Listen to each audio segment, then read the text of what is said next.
To introduce the importance of culture in English, it is necessary to understand before what is English as a lingua franca.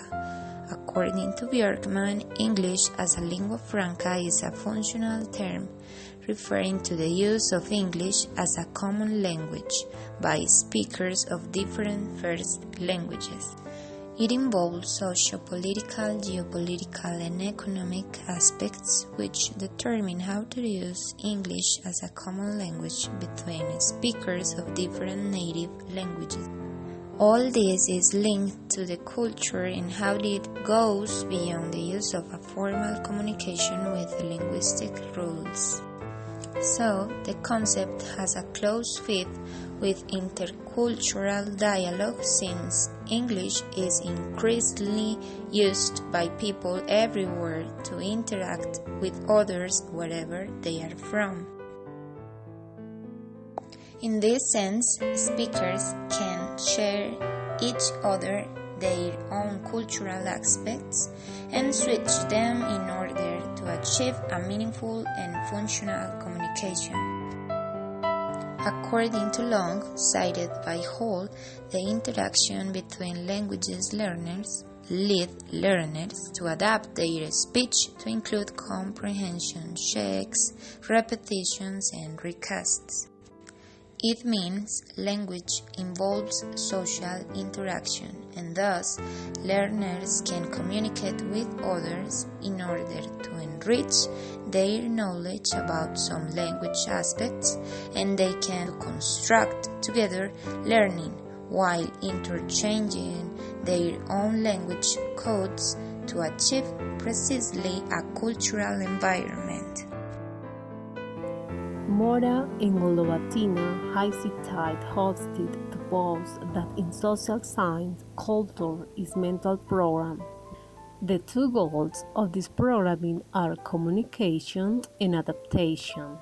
We, humans beings, go through life following a vast variety of patterns that rule our daily living, transmitting through eras as a set of paradigms and perceptions upon the world, adapting.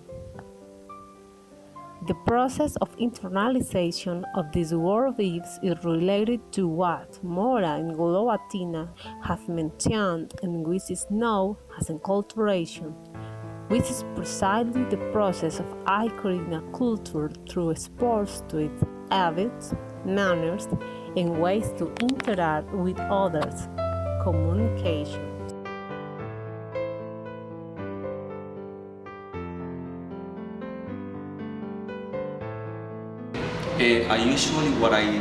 When I introduce my course to my students, I always tell them why is English important, because usually that's the first step we need to follow, so the students can understand why they have to learn English or why is it important to learn English. Usually, most of the students that we have in 11th grade, they are planning to live abroad, maybe Canada, USA, Australia, or England.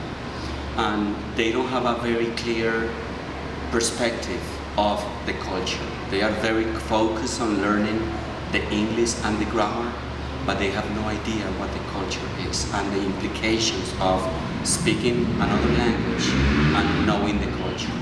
So at the beginning of the year, what I usually do is that I have a discussion with my students, and they have to kind of infer how when you learn another language, you become another person.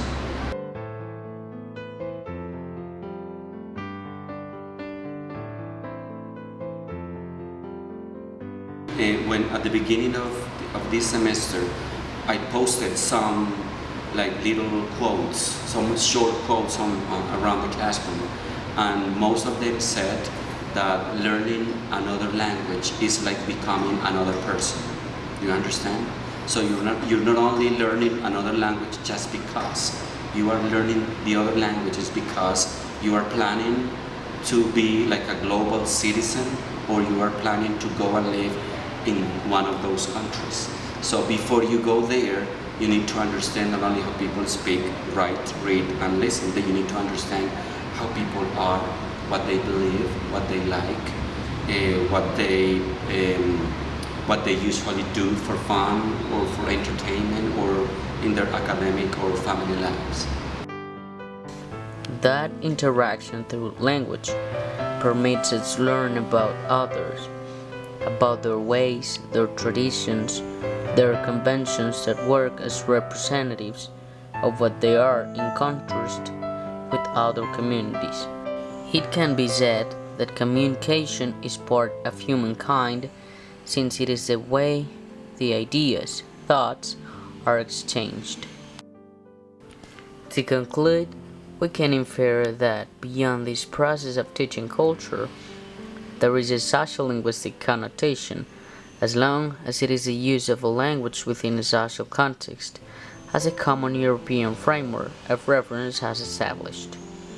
Aspects such as social relations, politeness conventions, folk wisdom, dialect and accent, to name a few, belong to the social use of a language that allow us to be aware about where to talk and how to do it. In this way, culture have different components such as values, attitudes, manners, customs, social structure, religion, personal communication, education, and any type of social interaction. That is why, and as Cramch has said, culture acquisition should be a desirable goal of language learning.